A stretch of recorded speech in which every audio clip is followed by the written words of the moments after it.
Now let us go to rule number 2. I have integral to a variable raised to a constant number dx.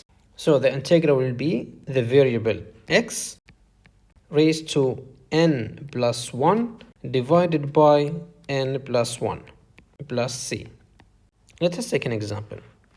Integral of x to the power 2 dx equal, so I should put the variable x over 3, 2 plus 1 as a 3 divided by 3 plus c.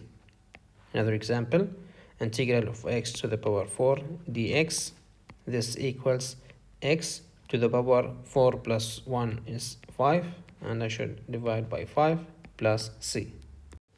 Now, what if we have a question that looks like this? Integral of square root of x dx. If you see such a questions, you have to simply rewrite the question. So it will be x to the power half dx, right?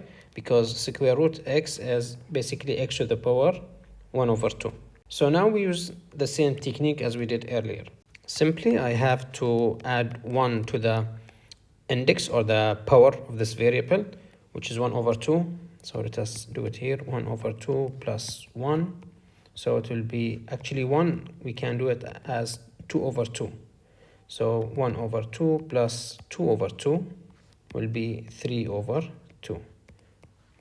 So the new power or the index will be 3 over 2 divided by 3 over 2 plus c. Now it's your turn. Try to solve this question, then check your answer. Integral of third cube of x. As we did earlier, let us rewrite the question. So it will be x to the power 1 over 3 dx. Now we can follow the same steps. So the integral will be x, and the exponent I have to add 1. So I will have to write 1 over 3 plus 1. So basically 1, we can write it as 3 over 3. Okay? Which equals, now we will add this part and this part, so it will be 4 over 3. So our new exponent is 4 over 3 divided by 4 over 3 plus c. Try to solve this question. Integral of a cube root x to the fourth dx. As we did earlier, let us rewrite the question. So it is actually x to the power 4 over 3 dx. Now let us add 1 to this fraction, which is 4 over 3 plus 1. 1, I can write it as a 3 over 3 equals 7 over 3.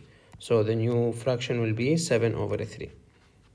So it will equal x to the power 7 over 3 divided by that, which is 7 over 3 plus c.